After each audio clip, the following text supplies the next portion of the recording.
Simone Harris perched on a park bench in Lakeside, her gaze fixed vacantly on the overcast spring clouds.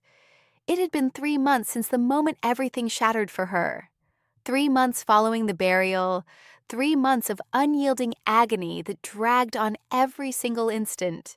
Her spouse Elijah and their little girl Chloe, the center of her world, were snatched away in an instant.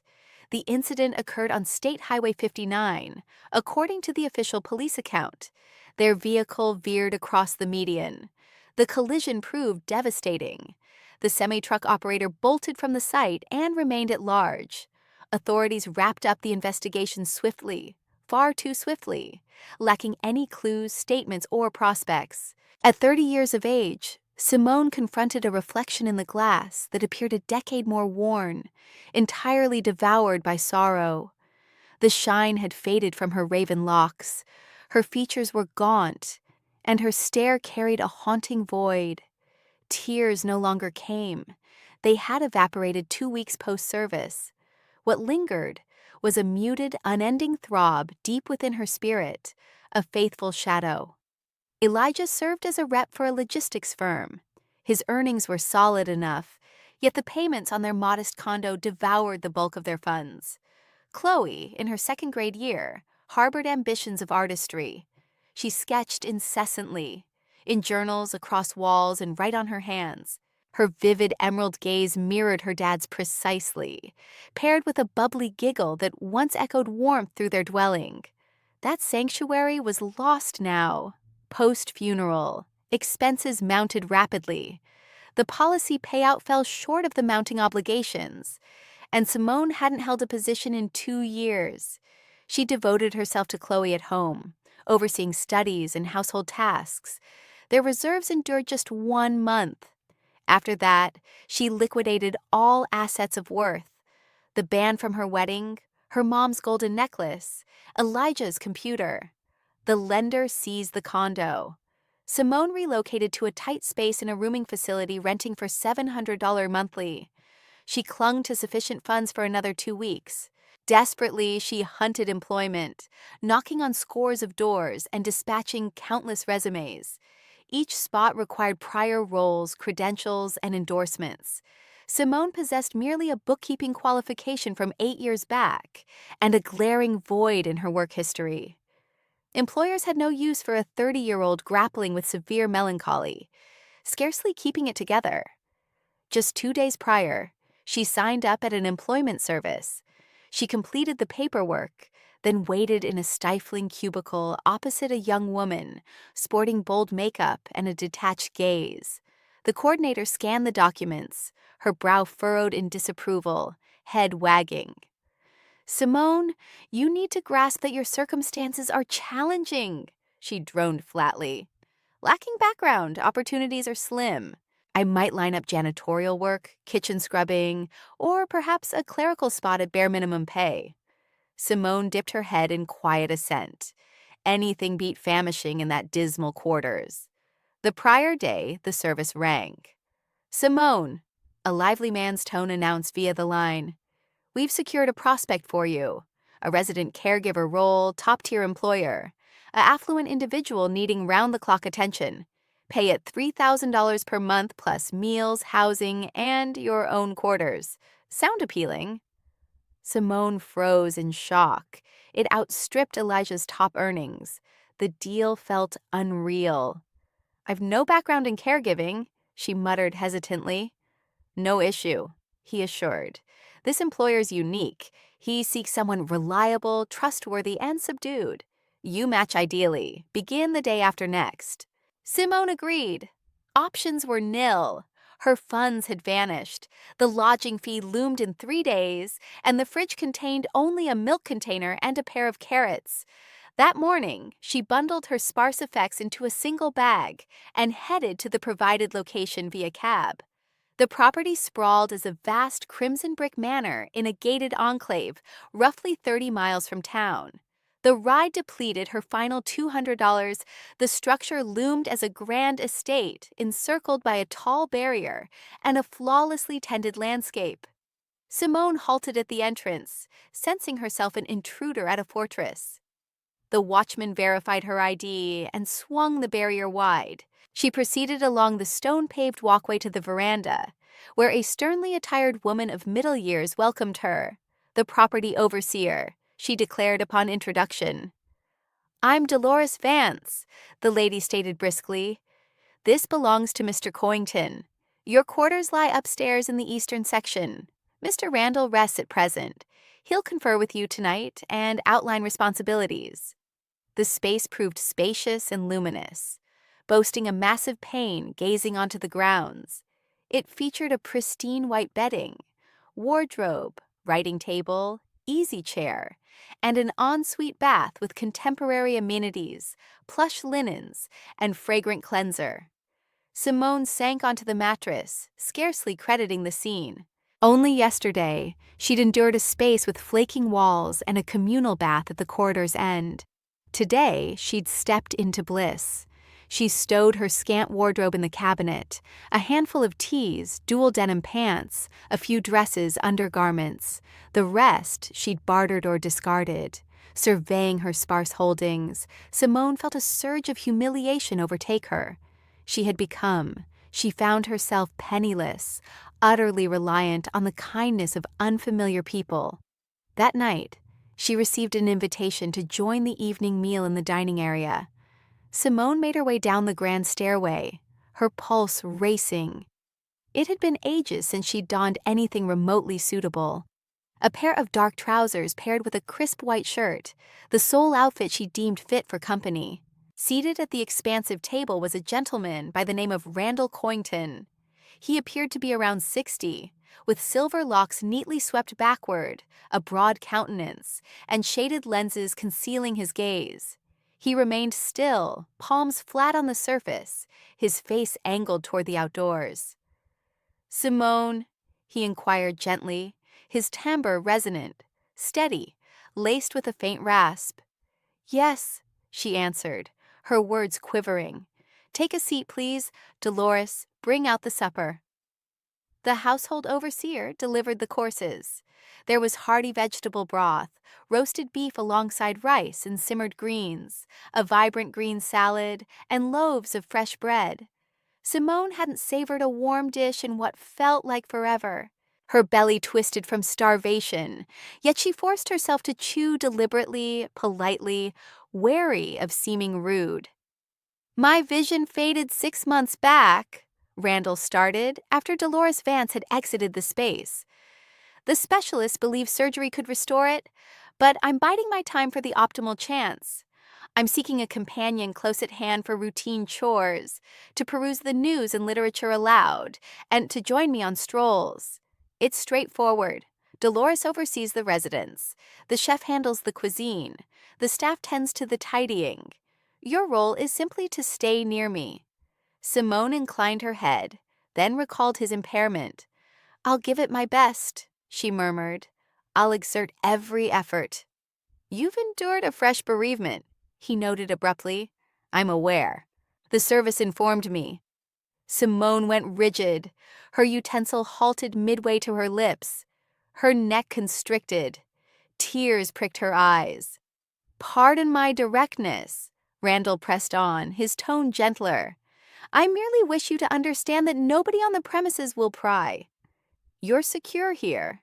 Grieve as you must. Stay quiet if you prefer. Just exist. Judgment has no place." She offered no reply, merely dipping her chin once more, overlooking his lack of sight.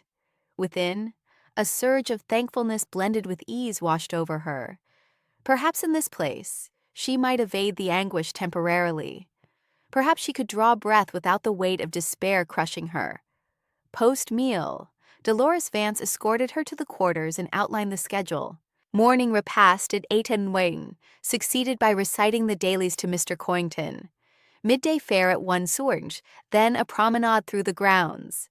Afternoons left open, supper at 7 Juverse. All ran with clockwork efficiency, structure, and reliability. Simone settled onto the plush mattress, drawing the cozy quilt close. For the initial time in ages, warmth enveloped her. Sustenance filled her. Security shielded her. Still, an inner void persisted. Elijah and Chloe were gone forever, and here she lingered in an unknown abode, sustained by another's generosity. Shame ought to gnaw at her, but weariness dominated instead. The initial 7 days flew by. Simone adapted to the rhythm swiftly. She joined for the dawn meal, then voiced articles and volumes for Randall. He absorbed it all keenly, occasionally posing queries or seeking a section's reprise. Following the noon spread, they wandered the grounds, her elbow hooked in his as she painted pictures of the blooms, the foliage, the heavens above. He held his peace, yet without malice, merely a reticent soul adrift in reverie. Simone started to mend. Steady nourishment, rest on a yielding surface, and relief from unrelenting pressure restored a measure of vitality. The hurt lingered, but dulled to a profound, concealed throb. She trained herself to sideline thoughts of Elijah and Chloe by daylight, though nocturnal sobs still muffled into her cushion, hand clamped to stifle any sound. On the 7th evening, as Simone readied for slumber, she'd slipped into her sleepwear and run a comb through her tresses, when a faint rap echoed at the threshold, barely perceptible. Warily, she neared and unlatched it. Randall Coington loomed in the frame, sans his tinted shades, his stare fixed upon her. His irises gleamed hazel, vibrant and sharp. No vacant drift marked the sightless. They locked onto hers, absorbing every nuance of her features. Simone reeled backward, dazed. Her lips parted, yet silence reigned. "I've observed you throughout the week," he uttered mildly, eyes unwavering. "The incident wasn't mere chance, Simone. The reality runs far grimmer. If truth is what you seek, come with me." Simone lingered rigid in the portal, speechless. Her reality had inverted in an instant. Randall Coington possessed sight. Blindness was a facade. For days he'd feigned it, and she'd remained oblivious. Now, he confronted her regarding the crash that claimed Elijah and Chloe. You possess vision," she eventually gasped, her tone ragged. "Indeed," he affirmed briskly. "Follow. We must converse. Hushed, lest ears catch wind, particularly Dolores Vance's. She remains in the dark." He pivoted and strode the corridor. Simone, driven by an unnameable urge, pursued. They navigated the steps, traversed the entrance hall, and Randall unlocked his study, flicking the illumination. Within sprawled a hefty oak workspace, upholstered seats in hide, and towering shelves brimming with tomes.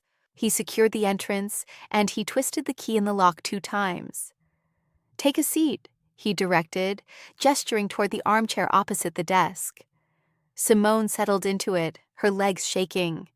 Randall positioned himself behind the desk, interlaced his fingers, and remained quiet for a moment, organizing his mind while observing her closely. "I run a prominent construction company, Covington and Sons." He started deliberately, choosing his phrases with care. "My son, Avery, has managed the operations for the last 6 months.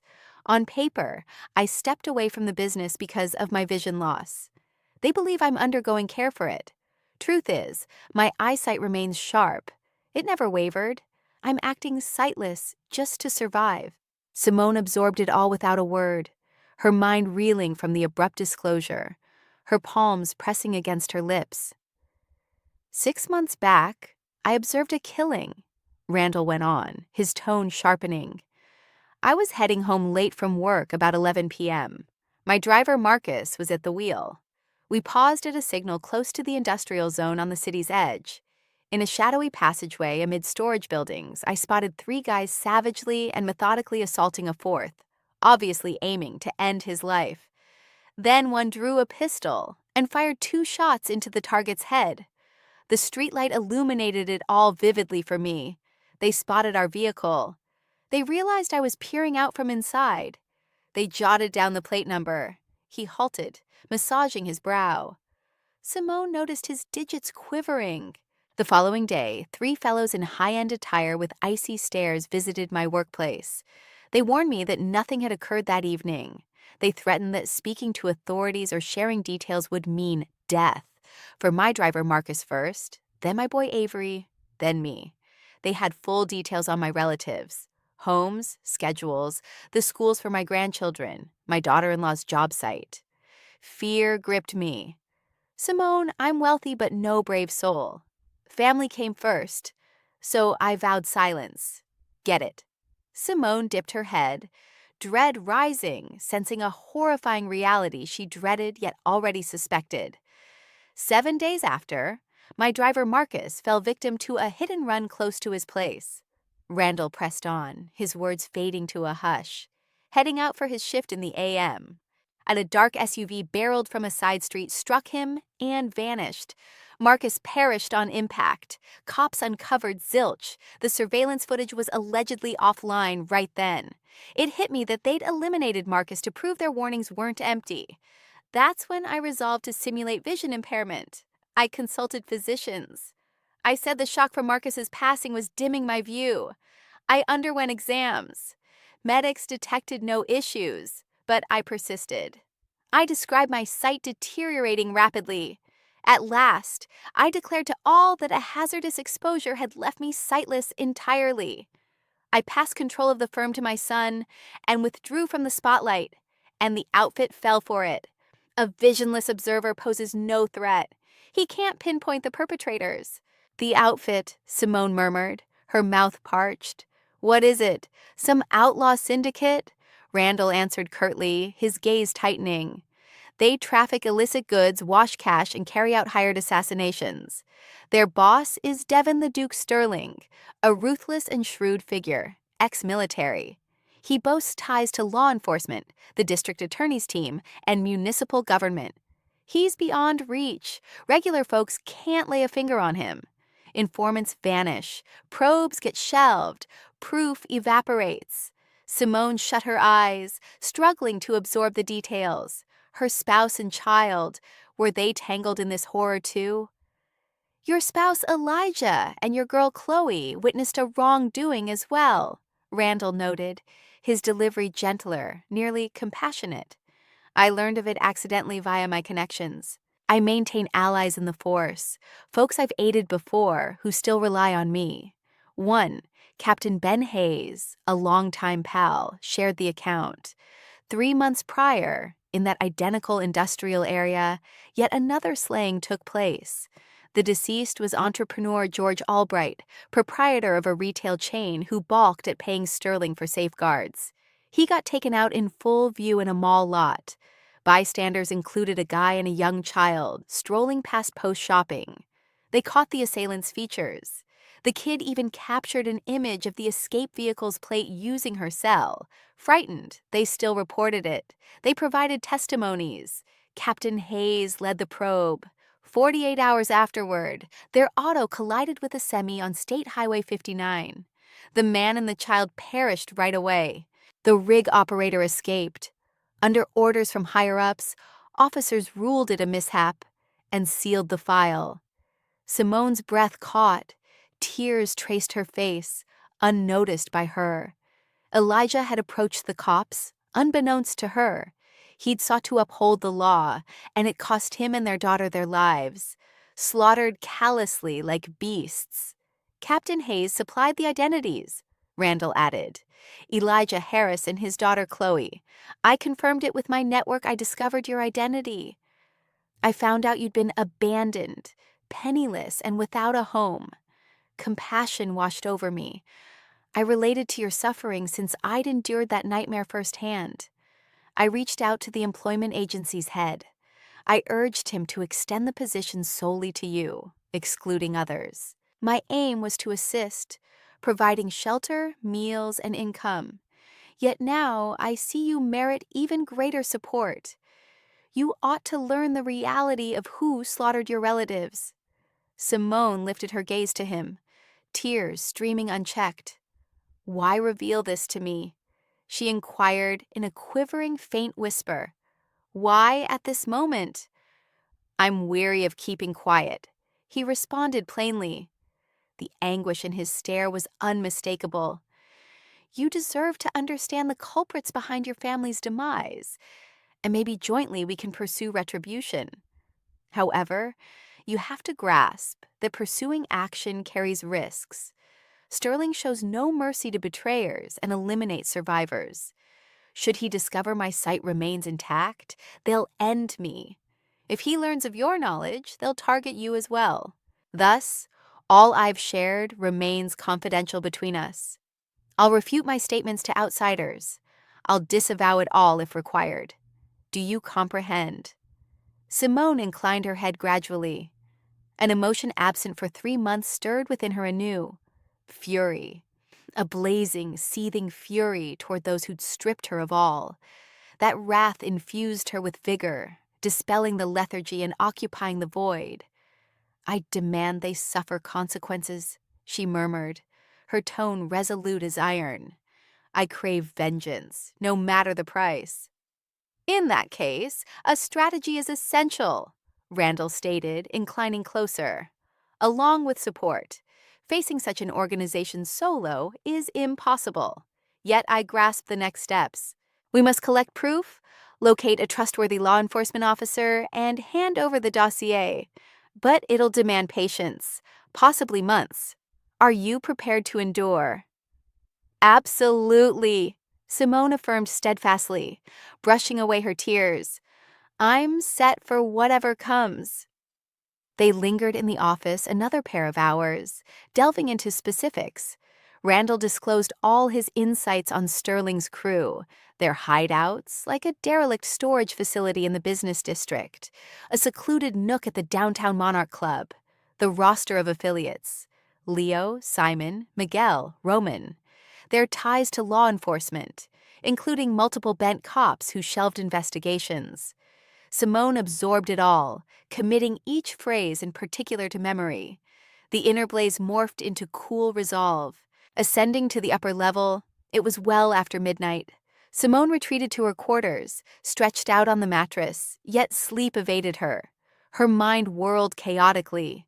Elijah and Chloe hadn't perished in mere misfortune. They'd been executed with calculated cruelty, mercilessly, while the perpetrators roamed unpunished, persisting in their lethal ways against innocents. But with the facts unveiled, she now possessed a mission: secure accountability by any means. The dawn arrived bright and balmy.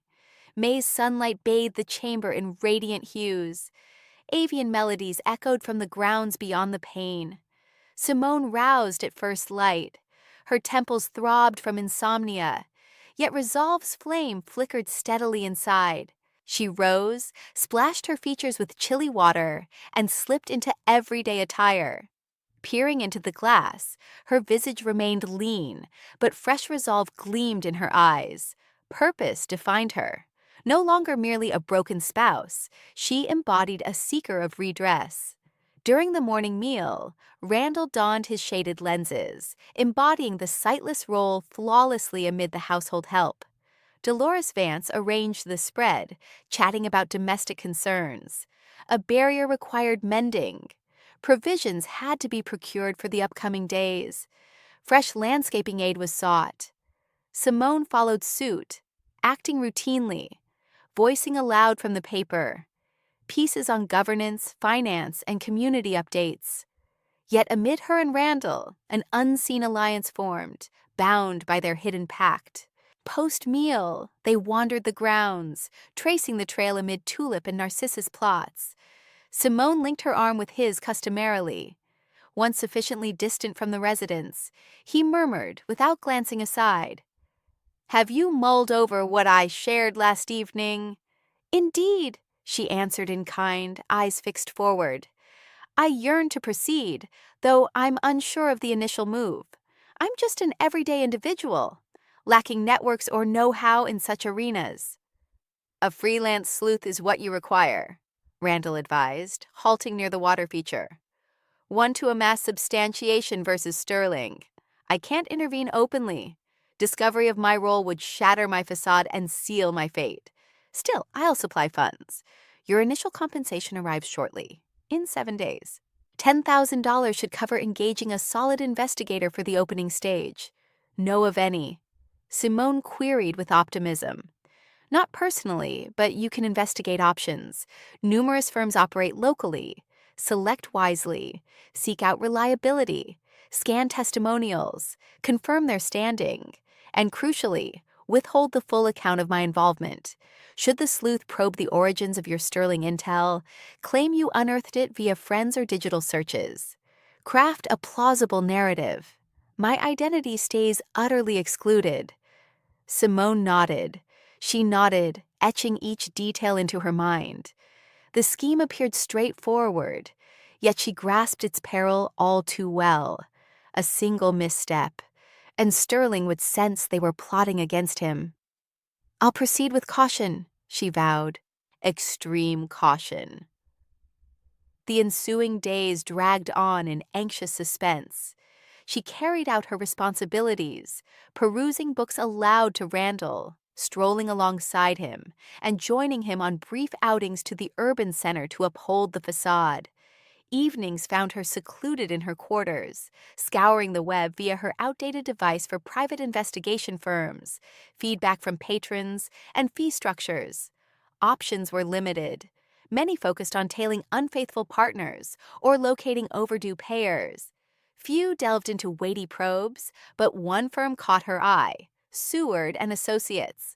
The proprietor, Anthony Seward, was an ex-cop who had stepped away from the force a decade prior, following a clash with his bosses over his insistence on pursuing charges against a powerful figure.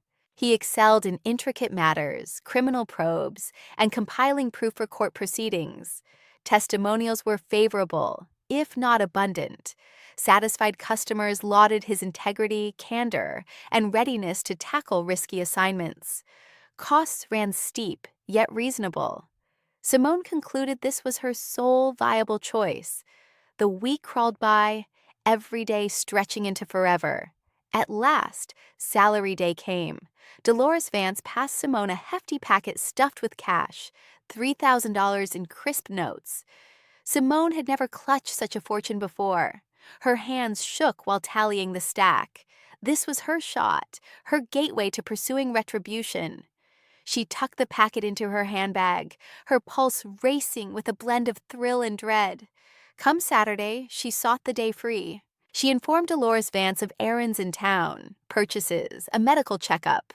The property overseer approved without probing deeply.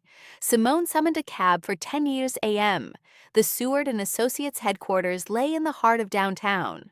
On the third level of a nondescript commercial structure along a serene avenue, Simone ascended the steps and located the proper entrance. A sign displayed the title and emblem, a sleek eye paired with a loop. She rapped twice and went inside. A woman in her mid-20s, clad in professional attire, occupied the front desk. She glanced up and offered a courteous grin. "Good morning. What brings you here?" "I'd like to speak with Mr. Seward," Simone replied, striving for composure in her tone. "It's a grave matter. I have a case." "Just a second," the receptionist murmured, punching in a code and whispering into the mouthpiece, hand shielding it. She then gestured affirmatively at Simone with a warm expression. "Mr. Seward is ready for you. Head to the room on the right." Simone eased the door ajar and entered. The space was modest yet inviting, lined with racks of law volumes and dossier stacks, a workstation equipped with a PC, and a pair of guest seats. Seated at the desk was a fellow in his 40s, sporting cropped black locks flecked with silver at the sides, a slender visage marked by keen contours and piercing silver gaze that appeared to peer straight into souls. He rose, offering his palm over the surface. "Anthony Seward, have a seat." Simone clasped it, solid and assured, and settled in. Anthony resumed his position across from her, folding his fingers on the tabletop, observing her intently with keen interest. "I'm Simone Harris," she started. Her words quivered, but she compelled them to emerge steady. "3 months back, my spouse Elijah and our girl Chloe perished in a vehicle collision. Authorities ruled it accidental and shut the file, but I've uncovered the truth. It was homicide. They were deliberately taken out after stumbling upon a felony. I require your aid to unearth proof and hold the perpetrators accountable." Anthony Seward absorbed her account in silence. His expression stayed neutral, though his stare followed her gestures with precision. "Give me the full rundown," he urged evenly, retrieving a pad of paper. "Where did this intel on the killing come from? What leads you to that conclusion?" Simone drew in a steadying breath. She'd rehearsed her narrative in advance, per Randall's counsel. Conviction was key without exposing the real origins of her knowledge. "I discovered a USB stick stashed in my husband's belongings," Simone pressed on, aiming for assurance. "It was concealed. The files showed snapshots from the incident, when they served as observers. He'd captured the offense site, the perpetrators' visages, and the getaway vehicle's registration. I delved into research, chatted with Elijah's contacts, pored over reports of comparable incidents. Bit by bit, I pieced together the identity of the ringleader. Devin Sterling, he runs a syndicate of crooks. My family caught his crew in the act of slaying someone. To prevent testimony, they were silenced." Anthony Seward furrowed his brow, scribbling keynotes. "Devin Sterling carries heavy weight," he remarked deliberately, setting aside his writing tool. "If your hunch holds, we're dealing with a highly perilous situation. A few queries. Where's that USB now? Why skip the authorities and not hand over the material straight away?" "I got rid of it," Simone fibbed swiftly as she'd planned it carefully. "I worried that the wrong folks might stumble upon it.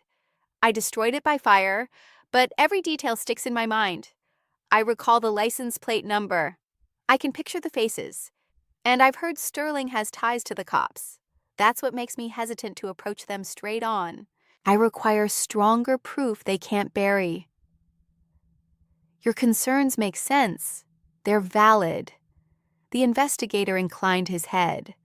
Lacking tangible proof, advancing the matter would prove challenging, though not out of reach. I could seek out potential witnesses, compile data on Sterling's operations, and hunt for alternative corroboration. Are you ready to fund an inquiry like that? Absolutely. What's the fee? It varies based on the intricacies and duration involved. Something this intricate demands significant effort, maybe even risky endeavors. My rate is $10,000 upfront for the initial month's labor. Should I uncover solid leads and the matter proceeds to court, an additional $5,000 at the end. If the first month yields no worthwhile results, I'll refund half the initial payment. Do these conditions suit you?" Simone agreed promptly. $10,000, precisely the sum she just acquired. She retrieved the envelope from her handbag and set the cash neatly on the desktop. "When do you begin?" "Right away," Anthony Seward answered, securing the funds in a drawer. "Share every bit of intel you possess. Individuals, timelines, locations, specifics, anything to aid the probe." Simone relayed all she'd gleaned from Randall, deliberately omitting his identity.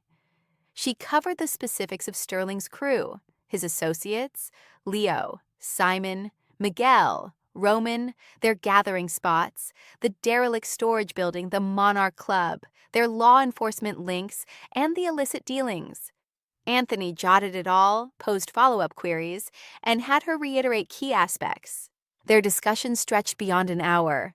"Excellent," he concluded, snapping the notepad shut. "This gives me a solid foundation to proceed. I'll commence by cross-checking these elements. I'll pursue informants open to speaking. I'll search for records validating Sterling's involvement in illicit enterprises. It won't happen overnight, likely a few weeks. I'll provide consistent updates on developments. Let me have your contact number." Simone provided it. They clasped hands resolutely. On the street outside, Simone halted briefly and inhaled the fresh spring breeze. The initial move was underway.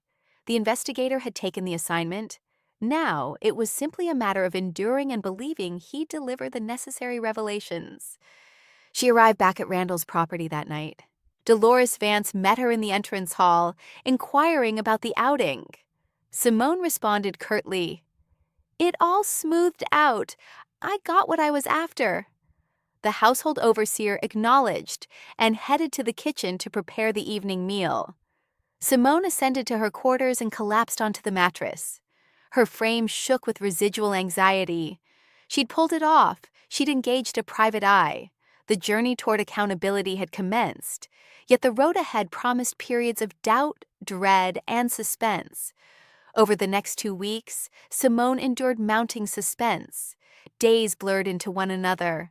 Mornings started with meals alongside Randall, followed by scanning the news, strolls amid the blooms, midday eats, leisure hours, supper, and rest. The sameness steadied her, warding off desperation. Still, an inner blaze of restlessness smoldered. She strived to appear composed, concealing her strain, avoiding any red flags for Dolores Vance or the other employees. In private garden moments, Randall would inquire about the probe's status. Simone kept it succinct. "The investigator's on it. We're awaiting findings." He'd affirm with a nod, gripping her fingers reassuringly. Anthony Seward reached out 3 times in that span. 5 days post their encounter, he shared that he was probing Sterling's municipal ties and had uncovered promising trails. 7 days after that, he'd located a former gang member who'd departed and now agreed to converse, though persuading them for a formal statement required caution due to safety fears. On the 13th day, he'd secured papers evidencing fund transfers via Sterling's dummy firms. With every update, optimism swelled within Simone. Progress was evident. Proof was accumulating. Before long, those responsible for her family's demise would face consequences. Yet darkness brought haunting dreams. She envisioned Elijah and Chloe trapped in the Inferno vehicle, their cries piercing, as she strained to reach them, only for her limbs to fail. She'd jolt awake drenched in perspiration, sobbing quietly into her bedding and dreading discovery. On the 16th morning, Anthony Seward phoned once more. Excitement laced his tone, edged with victory. "Simone, we must convene immediately. I've hit upon crucial details. Pivotal stuff that might reshape the entire affair. Where and when?" She pressed, pulse pounding, fingers quivering. "Tonight at 7, the diner on the Main Street corner. Familiar with it?" "I'll track it down," Simone assured. "Come by yourself, it's crucial. And stay alert. Ensure nobody's tailing you." She sought approval from Dolores Vance to head into town that night, claiming she had to pick up an item. The property overseer scowled but approved it. Simone arranged a cab for 7 p.m. The hours crawled past in agonizing slowness. She attempted to read aloud to Randall, yet kept drifting from the story. He picked up on her anxiety. During their private stroll, he murmured softly, "Is everything okay?" The investigator uncovered vital details. She confided in a hush, "We're connecting tonight. He mentioned it might alter the whole picture." "Stay vigilant," Randall cautioned gravely. "Extra vigilant. Should Sterling learn of the probe targeting him, he'll make moves. Avoid being spotted. Skip any names. Leave no traces." "I'll watch my step," she assured him. The neighborhood bistro proved to be a modest spot on the first floor of an apartment complex, featuring plain decor and sparse patrons. Simone stepped inside right at 7 and scanned the space. Anthony Seward occupied a rear table backed against the wall, affording a full view of the area. He signaled upon spotting her. She approached and took the seat opposite. "What turned up?" she inquired directly, inching closer. Anthony slid a hefty dossier of papers across the table to her. "Plenty," he answered gravely, his tone hushed. "An overwhelming load. Pay attention. I confirmed every detail you shared regarding Devin Sterling. He's truly the head of a vast crime syndicate. They traffic in large-scale smuggling, wash funds via fake firms, and eliminate troublesome individuals through hired hits. Sterling boasts strong ties in law enforcement, the prosecutor's team, and municipal government. He shells out payoffs, threatens testifiers, and buries investigations. He's shielded every which way, like an impregnable citadel. Yet I pinpointed the chink in that armor. What's the flaw?" She exhaled. "Roughly 3 years back, One of his underlings, Lionel Leo Thompson, got nabbed with a massive drug haul. Anthony detailed, flipping open the file to reveal snapshots. He was busted in the act. The proof was airtight. Judges handed him 5 years in a maximum security lockup, but after just 1 year, he got sprung on parole out of nowhere. A high-powered figure bankrolled his freedom, greasing the necessary palms, probably Sterling in person. Thompson served as his top deputy. He held far too many secrets. Post-release, he rejoined the crew, resuming duties for Sterling. But I tracked down his former spouse, Brenda Thompson. They split during his incarceration. She revealed something intriguing. Leo meticulously logged every transaction. Contacts, timelines, cash sums, rendezvous spots, specifics on each offense. He jotted it all in hefty journals, stashing them as leverage should Sterling try to silence him. He concealed those ledgers in a safe spot prior to his capture. Simone hung on his words, barely breathing, her gaze locked on the sleuth's expression. "Have you located those ledgers? Where might they be?" "Not so far." Anthony denied with a shake of his head. Brenda's ready to assist, though. She despises Sterling and holds him accountable for corrupting her partner. She'll give evidence against the full outfit and disclose Leo's hiding place for the journals. These are pivotal proofs, Simone. Armed with those journals, we could launch a comprehensive prosecution against Sterling and his network. They'll hold identities, data, and metrics, precisely what the inquiry requires. And Lionel Thompson himself? She pressed, voice taut. Where's he at these days? Could he provide testimony? "Regrettably, Leo's gone," Anthony stated mournfully. "He passed 2 months prior. On paper, he tumbled from a bridge into the waterway while intoxicated. No observers present. Surveillance in the vicinity was offline. Truth be told, I'm convinced Sterling ordered the hit. Likely, the leader caught wind of the ledgers and opted to sever the risky tie. But he never unearthed them, as Leo shared the location with no one. He merely dropped hints to his wife about searching there if harm befell him." Simone fell quiet. At last, tangible proof existed. A solid shot at locking up Sterling and his crew for good.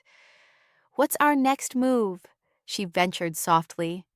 "We require a trustworthy cop, a probe lead unafraid of tackling operations this big," Anthony responded, sealing the dossier.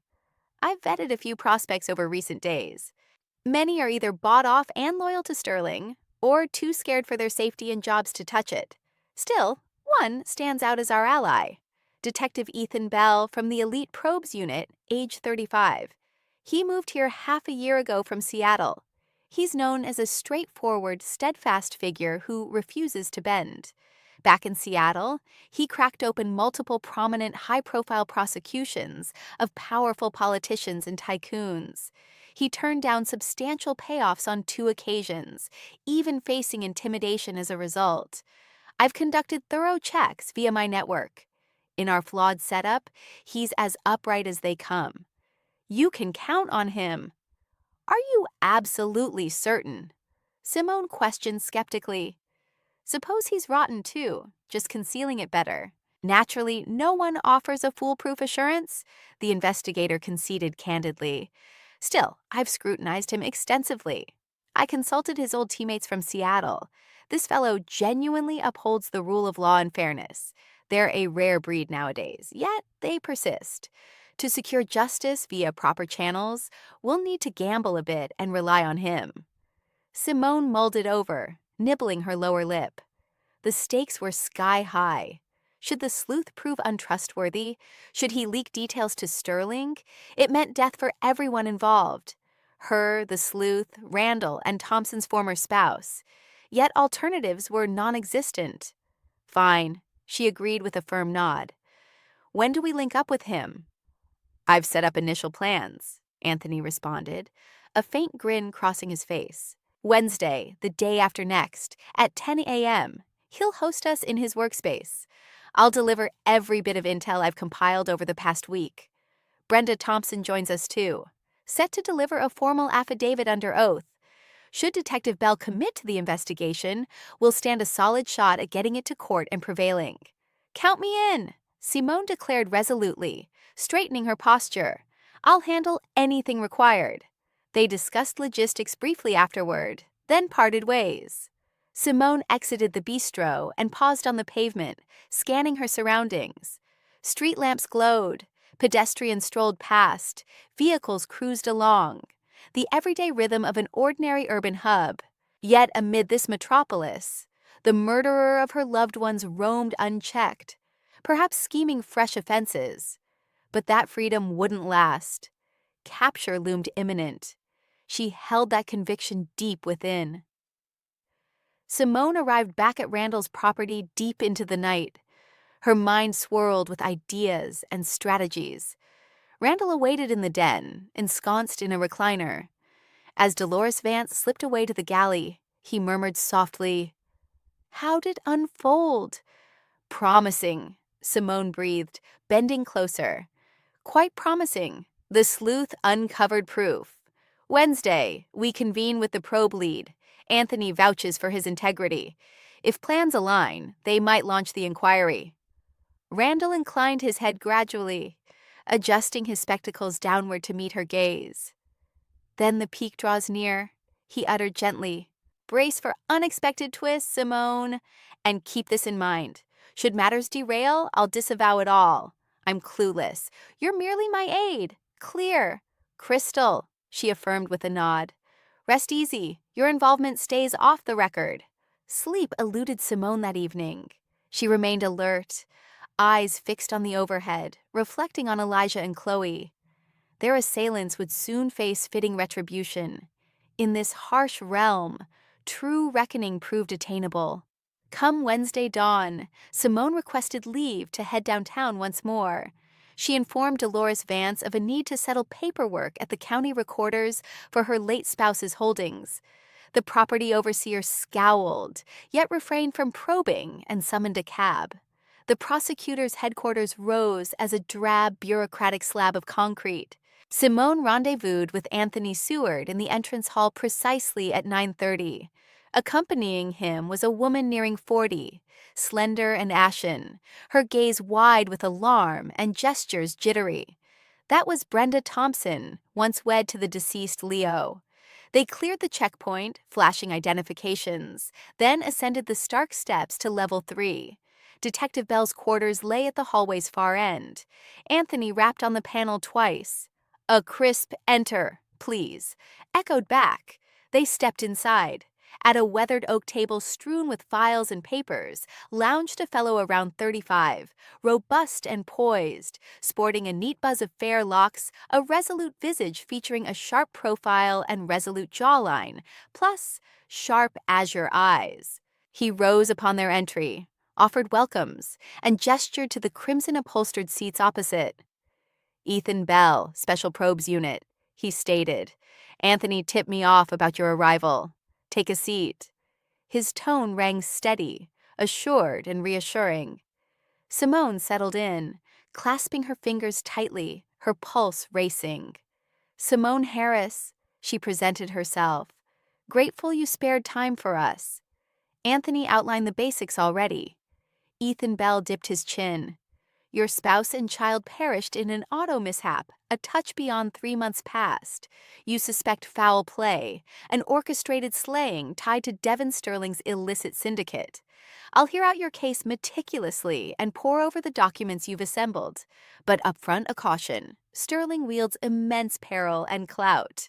Once we engage, retreat's impossible." "I grasp the perils fully," Simone countered steadily, holding his stare straight in her gaze. Her spouse and child had perished. They lost their lives after spotting a wrongdoing and attempting to alert the authorities. She demanded retribution. She longed for the perpetrators to face legal consequences. Ethan Bell regarded her closely, gauging her determination and whether she was prepared to see it through. He then gave a slight nod. "Fine, let's see your evidence." Anthony Seard set the hefty dossier containing the case files down on the table and launched into his systematic briefing. We've compiled statements from multiple onlookers who verify that Elijah Harris and his daughter Chloe observed the slaying of entrepreneur George Albright in a mall parking area 3 months back. These are duplicates of the reports they filed at the nearby station. Included are images from the incident site. Plus, details showing that just 2 days following their deposition, their vehicle collided with a semi on the interstate. The official report called it a mishap with the other driver escaping. Truthfully, it was a hired hit arranged by Sterling's syndicate. He extracted the following bundle of files. Now, intel on the syndicate at large. Schemes for washing cash via dummy firms, proof of smuggling operations, links to dishonest bureaucrats and law enforcement, and crucially, the account from Brenda Thompson, former spouse of the late Lionel Thompson, Sterling's key lieutenant. Brenda anxiously chewed her lower lip, yet managed to speak in a quivering tone. My former partner, Leo, served under Sterling for more than a decade. He handled the movement and distribution of banned drugs. He took part in arranged assassinations. I was aware of his activities, but too terrified to depart. He intimidated me and my mom. Upon his imprisonment 3 years prior, I ended the marriage. Yet prior to his capture, he confided that should harm befall him, I needed to grasp the reality. He maintained thorough logs of the outfit's dealings. Individuals, timelines, sums, offenses. He stashed them as a safeguard. Those logs remain concealed in a secure spot within his folks' abandoned homestead in the tiny community of Fairport, 20 miles from the city. I can guide you to the precise spot. Ethan Bell paid close attention, jotting entries in his pad. His expression stayed stoic, though his gaze meticulously reviewed every file. He leafed through the sheets, scanned the depositions, and scrutinized the snapshots. Roughly 15 minutes of heavy quiet elapsed. At last, the investigator raised his eyes and locked onto the stares of the trio. These are grave contents, he uttered deliberately, sliding the papers away. Should verification uphold even a portion of this, we'd possess ample cause to launch a prosecution against Devin Sterling and his full illicit network. However, you all need to grasp the perils involved. Should he learn of a probe into him, he'll seek to silence every participant. We recognize the hazards, Anthony Seard stated resolutely. Yet inaction now means he'll keep on murdering. How many additional lives must be lost? Ethan Bell inclined his head. You're correct. I'll assume responsibility for this matter, though it'll demand patience. Verification of all items is essential, along with re-questioning the observers, locating those Thompson logs, amassing further proof, and executing maneuvers. This calls for at least a few months' effort. Understood, Simone replied, her tone unyielding as iron. The priority is the outcome that they pay for their actions. There will be one, the examiner assured steadfastly, meeting her look. You have my commitment. I'll pursue this affair to its conclusion, no matter the opposition. Here's my personal contact. I'll update you on key progressions as the inquiry advances. But utmost caution is required from this point. Share nothing of our session with outsiders. Avoid attracting unneeded scrutiny. Should you sense surveillance or peril, reach out to me at once. I'll provide safeguards. They noted his digits. They revisited the particulars once more. Brenda specified the concealment area for Leo's logs inside the weathered farmhouse. Ethan Bell vowed to set up an excursion there shortly to retrieve the proof. The session wrapped up after an hour. They exchanged farewells and exited the room. Outside the prosecutor's facility, Simone clasped Anthony Seard's hand. I appreciate it, she expressed with profound emotion, moisture gathering in her eyes. Gratitude for all your support. I'd never have arrived here without you. No need for thanks, the sleuth responded, giving her shoulder a gentle squeeze. It's my duty to aid those pursuing honesty. You're an exceptionally courageous individual, Simone. Stay resolute. The proceedings are advancing. Best wishes. Brenda Thompson also parted ways, fidgeting as she gripped Simone's and the investigator's hands. I suspect Sterling orchestrated Leo's demise, she murmured softly. And I desire accountability not just for your kin, but for my former mate too. Despite my loathing for his descent into crime, Sterling corrupted him. Let him languish behind bars eternally. Simone headed back to Randall's property around midday. Her spirit brimmed with optimism, a spark as vivid and lively as she hadn't felt in ages. The proceedings were advancing. Bell stood as a man of integrity, a dedicated expert in his field. He'd exhaust every option to lock away Sterling and his crew. The ensuing weeks dragged on in torturous slowness, an almost intolerable burden. Every single day stretched out endlessly. Ethan Bell labored without pause. The probe pinpointed the gang's sanctuary using Leo Thompson's ledgers. Brenda pointed out the precise area within the barn. There, they discovered 5 hefty journals scrawled in tiny script. The contents proved astonishing. Lists of individuals, timelines, sums of exchanges, accounts of slayings, and additional offenses spanning the previous decade. It formed a treasure trove for the inquiry. 14 days afterward, Bell formally questioned Thompson's former spouse while she was sworn in. Her account aligned flawlessly with the logs. He additionally secured 2 more individuals prepared to speak out against Sterling, ex-associates from the group who departed and dreaded retaliation. The prosecution launched formally, accusing them of extortion schemes, smuggling forbidden goods, and hired assassinations. 10 days on, the hands-on probe kicked off. Raids took place. Papers were confiscated from Sterling's front businesses, and those involved were questioned. Evidence gathered for each incident of wrongdoing. Some 6 weeks into the effort, Ethan Bell reached out to Simone, bearing crucial updates. His tone carried clear enthusiasm. "Simone, we're nearly there," the detective assured her. "Brace yourself, you could be summoned to give evidence as a stakeholder and relative of the victims. It's routine." "I'm set," Simone responded steadily, her words unwavering, prepared for anything required. She set down the receiver and pressed her palms to her face. Salty drops traced paths down her skin, yet now they signaled solace, a loosening of tension. Before long, truly soon, the ordeal would conclude. In no time, the perpetrators of Elijah and Chloe's deaths would end up confined as they ought to. The captures unfolded on a chilly vernal dawn, midweek, precisely 2 months from the probe's formal start. Ethan Bell phoned Simone at dawn, around 7:30 a.m., right as she stirred. "Simone, the raid went smoothly," he announced, his inflection blending weariness with victory. "Devin Sterling got taken into custody this morning at 6:00 a.m., right at his estate on the town's edge. 4 of his top partners fell with him: Simon Quiroga, Miguel Veranda, Roman Zordo, Vince Davis, and Omar Salazar. They're all secured and holding under strict watch now. Charges include multiple offenses: extortion, smuggling contraband on a massive scale, and ordered hits, encompassing the killing of your spouse, Elijah Harris, and your child, Chloe. The files will head to the judiciary shortly. Hearings should commence in about 2 months." Simone absorbed it all, scarcely trusting what she heard, hardly grasping that the moment had arrived. Her fingers shook gripping the device. Her pulse raced without mercy. "Is this real?" she murmured. "Has it actually occurred?" "Absolutely, it's factual," Bell affirmed gently. "They've been detained and held. The proof stacking against them is ironclad.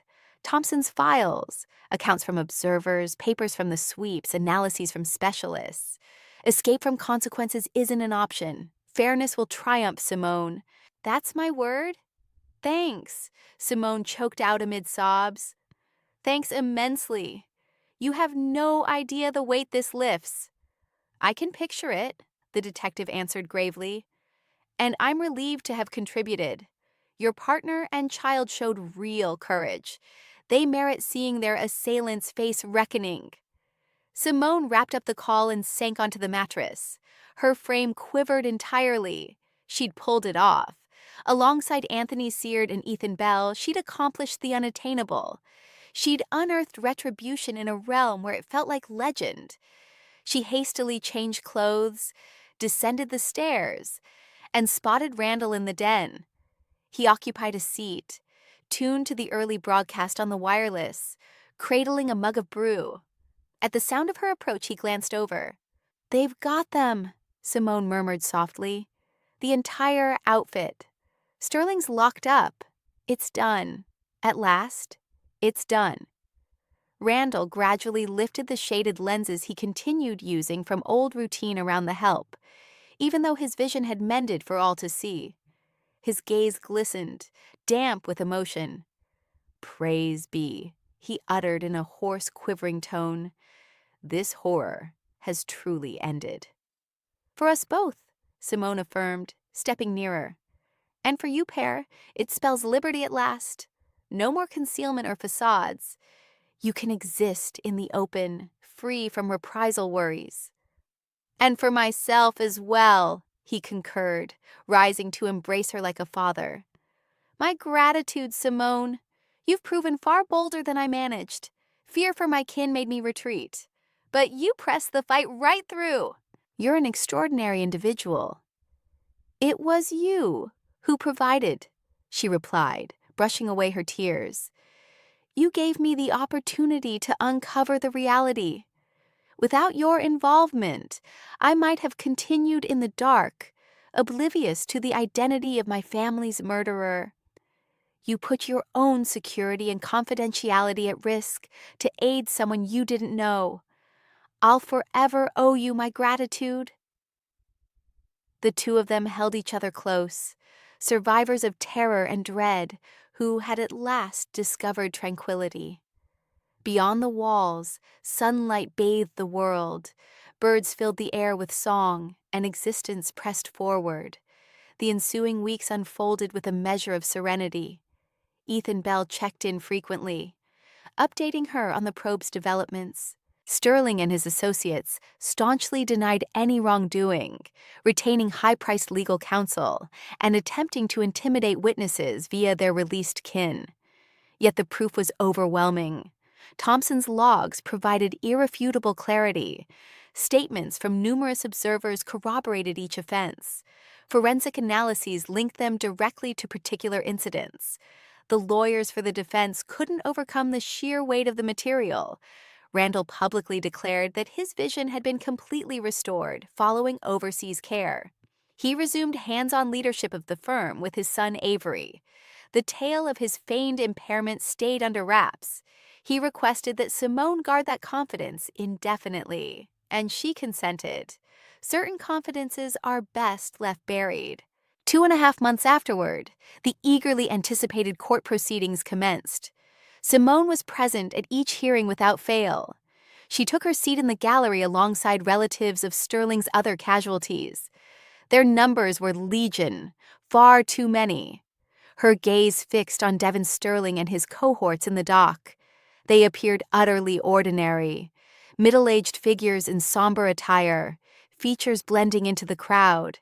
It strained credulity to think these individuals had ruthlessly slain her loved ones and countless blameless souls. The proceedings stretched nearly a month, encompassing 4 weeks of hearings, cross-examinations, and evidence scrutiny. The prosecution laid out the details systematically, one by one. Thompson's documents, accounts from witnesses, specialist assessments, monetary records. The opposing counsel sought to dismantle the accusations, spot discrepancies, and undermine the testifiers. But their efforts proved futile. The evidence was so voluminous that rebuttal was impossible.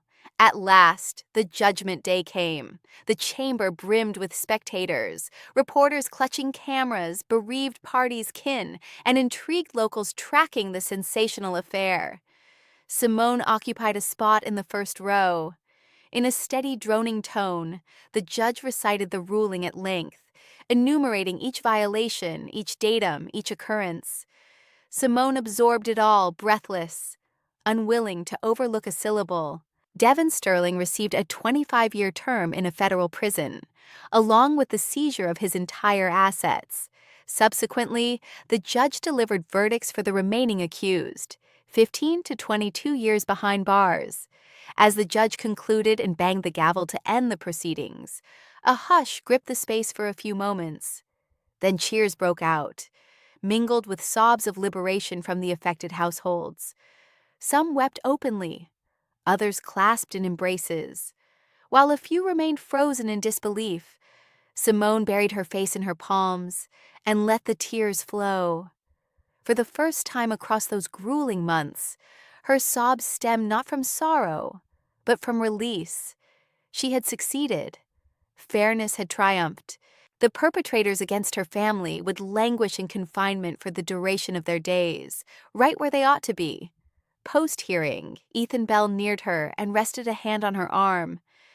"You handled this remarkably, Simone," he murmured. "Few could follow through on such a journey." "I'm the one who accomplished something extraordinary," she responded, lifting her gaze through damp lashes. "You gambled by taking on the matter. You stood unafraid of Sterling's clout. You pushed it all the way to court. You're the real champion." "I was merely fulfilling my duties," the detective said humbly. "The responsibilities I receive compensation for, enforcing the rules and equity. Your spouse and child merited seeing their assailant held accountable. Now they can find eternal calm." They exchanged a firm handshake. From his grip, Simone sensed reassurance, solidarity, and vigor. A spark within her kindled in response to that comfort. In the wake of the trial, Simone's days slowly transformed, infused with fresh vibrancy. True to his word, Randall extended a genuine position at his enterprise. "Simone," he remarked one night over supper on the estate's veranda, "you're free from any duty as my attendant. That was merely a facade for protection. Still, I'd value your continued presence, but in another capacity. Our business requires a capable bookkeeper. Your education aligns perfectly with that field. True, your practical background is limited, but you're intelligent, trustworthy, and diligent. I'm proposing a role in our downtown finance team. The starting pay comes to $4,500 monthly, complemented by comprehensive perks, medical coverage, and avenues for career advancement. Your thoughts?" Simone stared in astonishment at the proposal. Such a shift had caught her off guard. "Do you mean it?" Yet Randall spoke with absolute conviction. "You earned this role through your bravery and integrity," he insisted. "You've endured unimaginable suffering without shattering. You never turned resentful. You battled for what's right, even at great personal risk. Folks like you are hard to come by these days. You merit a stable, respectable existence. Plus, I have total faith in you, and in business. That counts for more than any background." Simone agreed without overthinking it. 7 days later, she began her job at Covington & Sons' downtown office in the finance team. The tasks proved engaging and manageable given her background. She managed paperwork, compiled summaries, reviewed bills, and coordinated with suppliers. Her coworkers were welcoming and supportive to the new arrival. The department leader, a no-nonsense yet equitable fellow in his 50s called Frankie Jones, took time to clarify the details, guiding her through the bookkeeping program. Gradually, step by step, Simone started reclaiming her sense of normalcy. With her initial complete salary, she leased a compact one-bedroom unit in a modern complex on the 5th level, offering a vista of the nearby green space. She outfitted it simply yet cozily, picking up essential pieces of furniture, gadgets, kitchenware, and linens. After so many months, this was her first true sanctuary, a private haven all her own. On her days off, she explored the urban landscape, uncovering fresh spots like eateries, green areas, galleries, and reading halls. She resumed diving into novels, viewing films, and enjoying tunes. The grief over Elijah and Chloe lingered on, etched profoundly within her, forever woven into her being. Yet Simone figured out how to coexist with it, refusing to let it devour her days entirely. She realized she deserved another shot at joy, that Elijah and Chloe would have wished for her to embrace a vibrant existence, rather than merely surviving in endless sorrow. Ethan Bell checked in from time to time, inquiring about her progress, job, and spirits. They occasionally linked up for a brew at a quaint, inviting spot close to her place, chatting about careers, daily routines, and the surroundings. Simone sensed a bond strengthening between them, something unique, beyond mere companionship, though not yet clear-cut. Ethan struck her as intelligent, truthful, resilient, guided by solid values and a compassionate nature. He grasped her sorrow intuitively, without empty reassurances. He offered no pat phrases to soothe her. He was just present whenever she required support. He shared insights on his career and his aspirations, crafting an equitable legal framework where rules serve all fairly. On a mild September night, 6 months post Sterling's hearing, Ethan suggested they dine out at an eatery. They claimed a table beside the glass, facing the waterway, savoring fine cuisine, fine vintages, and conversing on myriad topics, both profound and light. "Simone," Ethan ventured abruptly, locking eyes with her, "I need to say this. I'm truly inspired by you. Deeply so. You've weathered a horrific nightmare. You've lost those dearest to you. You ended up utterly isolated, yet you held firm. You didn't let resentment poison your view of everything. You pursued righteousness, staking your safety. You accomplished what so many never dare. And through it all, you've stayed compassionate, approachable, and able to find delight in the everyday once more. You've proven to me that fairness can prevail, even amid injustice. You've renewed my belief in my calling, in the value of what I pursue." Simone felt her face flush, averting her gaze as warmth spread across her skin. "Wouldn't anybody in my shoes have done the same?" she murmured. "No," he countered resolutely, denying it with a shake of his head. "The majority would have surrendered, made peace with the tragedy, swallowed the so-called accident narrative. You pressed forward against terror and peril. That's true valor, and it's uncommon." He reached across the surface, offering his palm. It felt solid, steady, and reassuring. Simone lifted her eyes to meet his. In those azure depths, she detected tenderness, concern, and a spark surpassing basic camaraderie. "I'd love to learn more about you," Ethan expressed quietly yet assuredly. "To share more moments, to integrate into your world, if that's all right.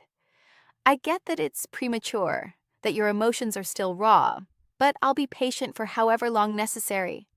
Simone hesitated, unsure of her reply. Inner turmoil raged, conflicting emotions clashing. One side still held fast to Elijah's legacy. She battled guilt for entertaining feelings for someone new. How could she entertain fresh romance when Elijah had been gone just a year? Wasn't that disloyal to his remembrance?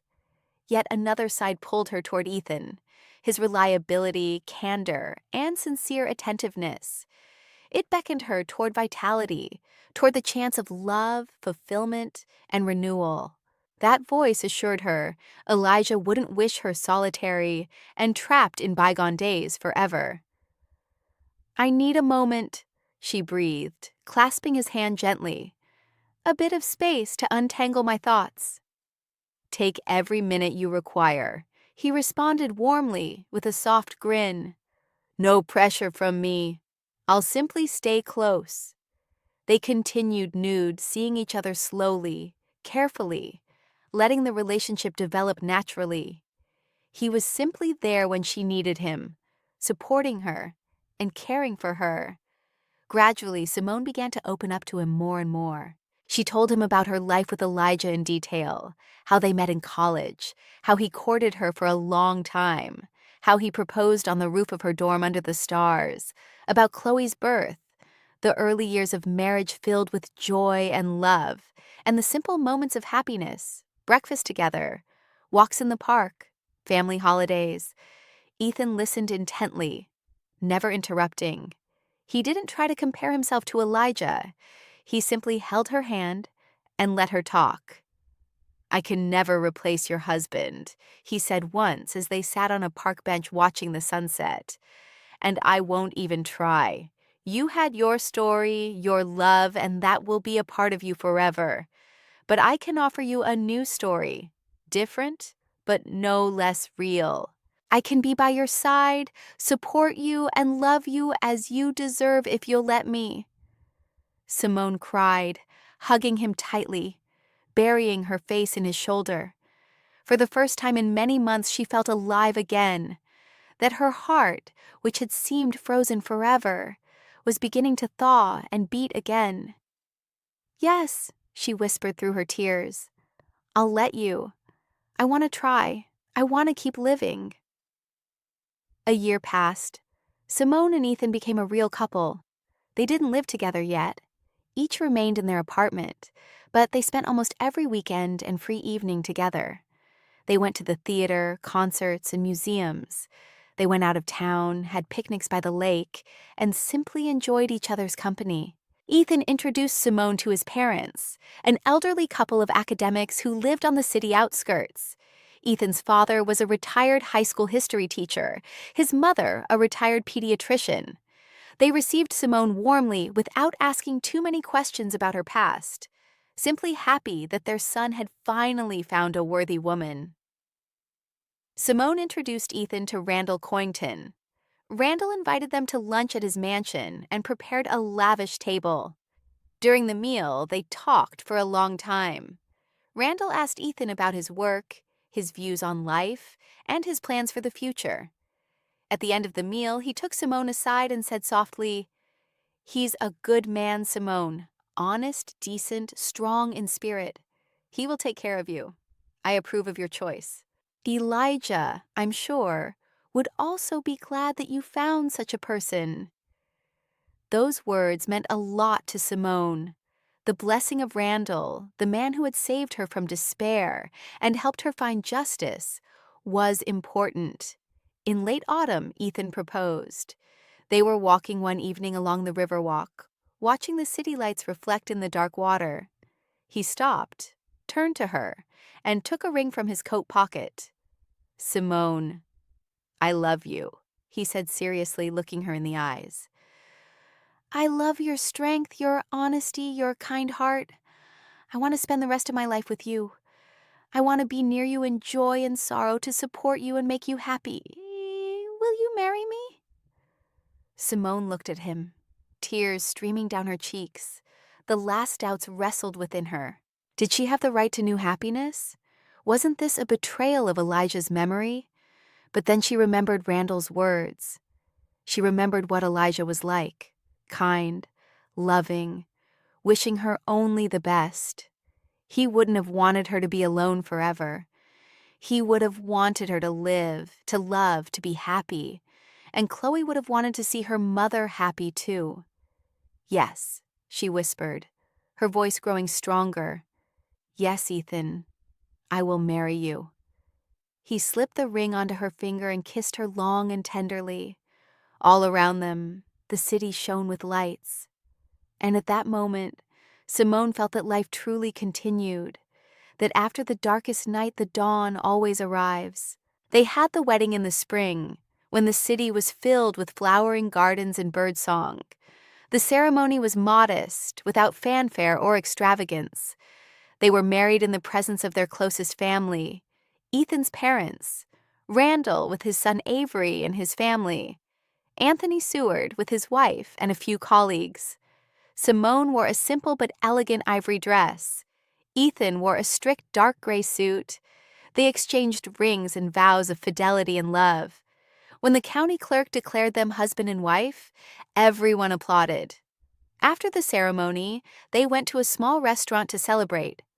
A warm family atmosphere reigned at the table.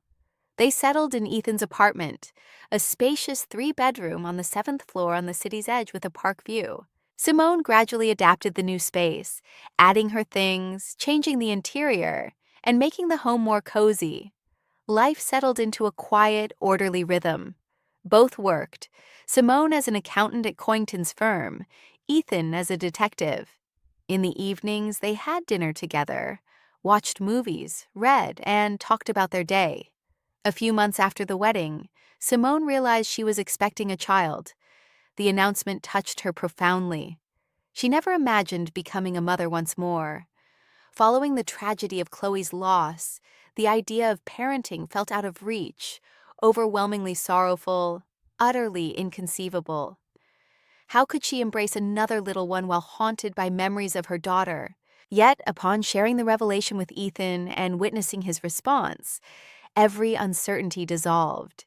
He was overjoyed beyond words. He enveloped her in a fierce embrace that left her breathless, showered her cheeks with kisses, and kept murmuring, "This is incredible. It's the greatest update I've ever received.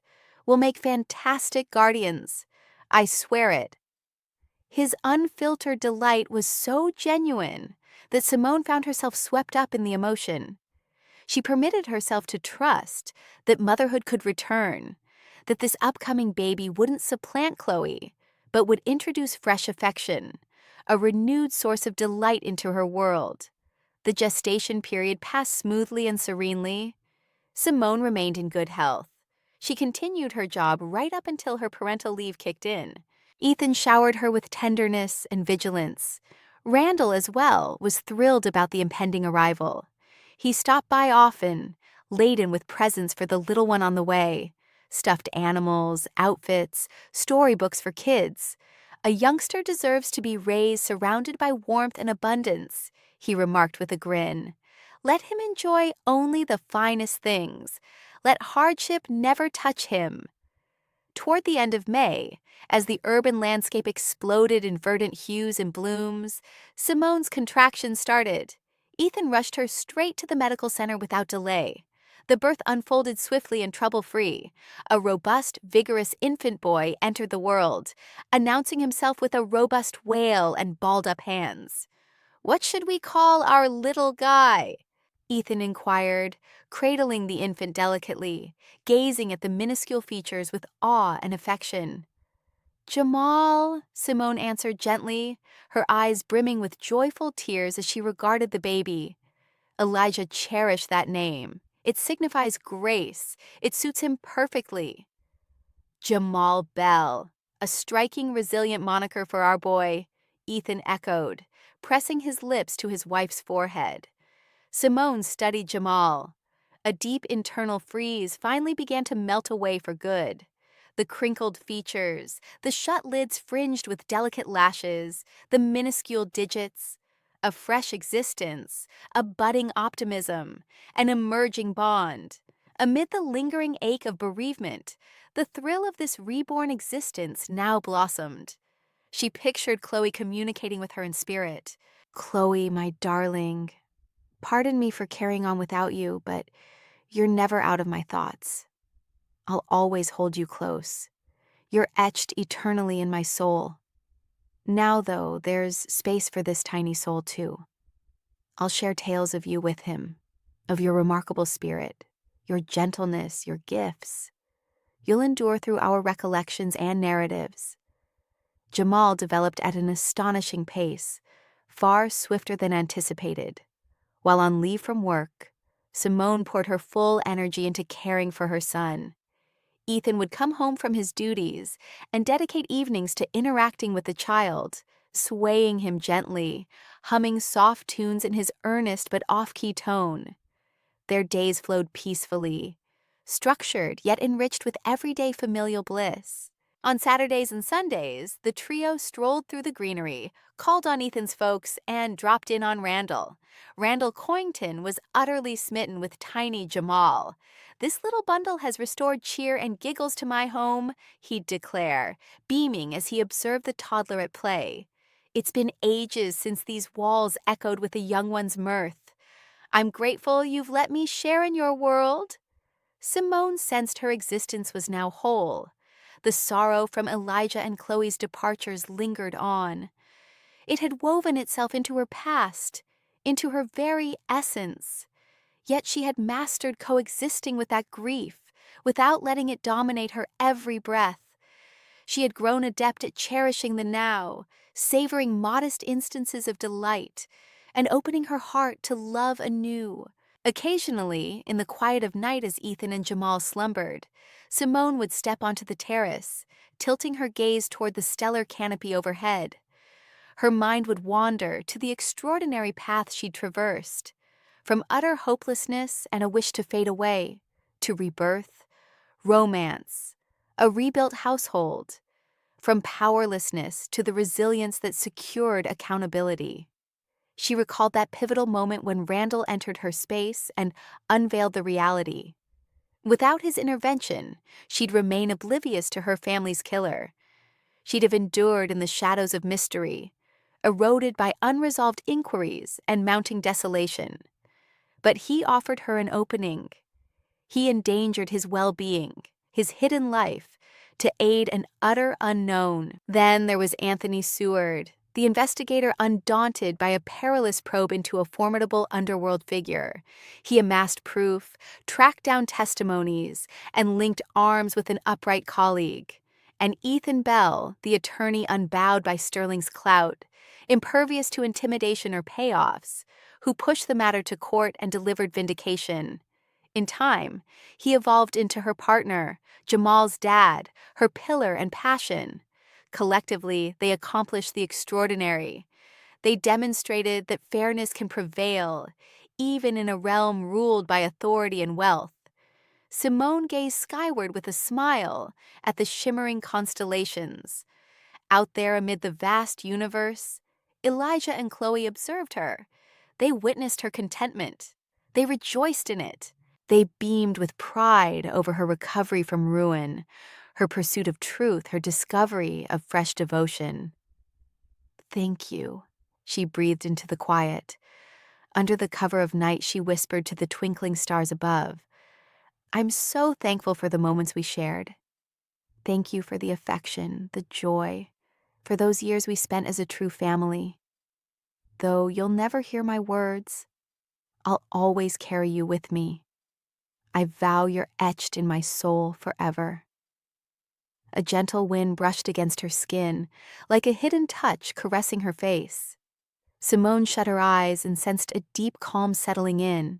They were listening. They got it. They granted her their approval for the fresh start ahead. She slipped back into the house, tiptoeing into the bedroom. Ethan lay there dreaming, his arm draped over the empty spot beside him. Nearby, Jamal let out soft, even breaths from his cradle. Simone eased onto the mattress, tugged the blanket up, and nestled close to her partner. Stirring in his sleep, he wrapped an arm around her and murmured, "All good?" "Yeah," she answered in a hush, and she meant it completely. "All's well, darling." Days rolled on, rich with purpose, warmth, and optimism. She felt profound appreciation for each moment in this rebuilt existence she'd crafted from the ashes of sorrow and hardship.